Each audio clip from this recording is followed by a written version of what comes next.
چھوڑا جا سکتا. یہ غیر آئینی ہے ہم سمجھتے ہیں, اور یہ قانون اور انصاف کے غیر آئینی ہے ہم سمجھتے ہیں, اور یہ قانون اور انصاف کے تقاضے پورے اس سے نہیں ہوتے.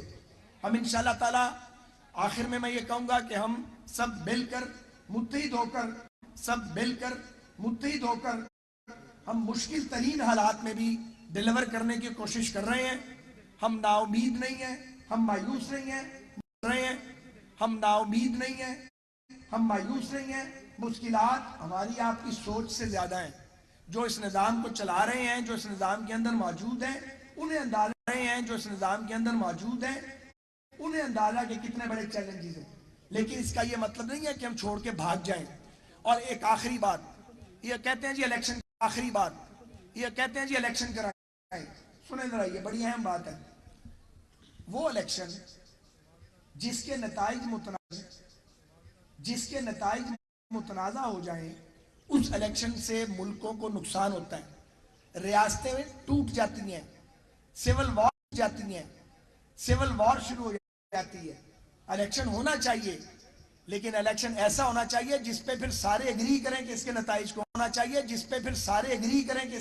نتائج کو ہم مانیں گے.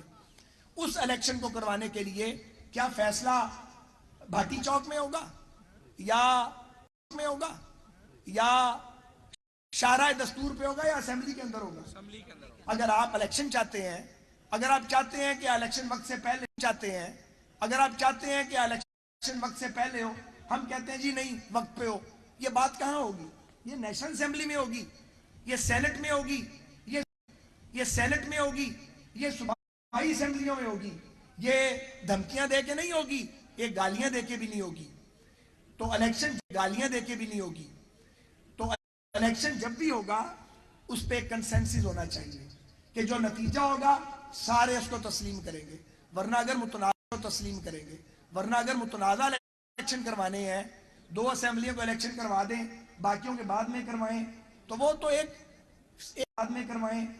تو ایک کانسٹیٹیوشنل ایک ویکیوم کریٹ ہو جائے گا اس کے ساتھ. اور جو الیکشن اب دو کروائے جائیں اگر اسمبلیوں کے, تو پھر سندھ اسمبلی, بلوچستان اسمبلی اور نیشنل اسمبلی کیا کرے گی, اور یہ کوئی اس نتیجے کو تسلیم نہیں کرے گا. تو ملک میں سموتھ سیلنگ کے لیے, سیاسی درجہ حرارت نیچے لانے کے لیے اور ملک کو آگے لے کے جانے کے لیے ایک پولیٹیکل کنسنسس ہونا چاہیے. وہ الیکشن پہ ہو, الیکشن ریفارم پہ ہو, یا اکانومی پہ ہو. اور اس کے لیے ایک دوسرے کو چیلنج کر کے بات نہیں بنے گی, اس کے لیے بات کرنی پڑے گی ایک دوسرے کے ساتھ. اور بات کب ہوگی؟ جب آپ ماحول پیدا کریں گے. اگر آپ گالیاں دیں گے, اگر آپ ایک دوسرے کو گندے گندے نام دیں گے, ابیوز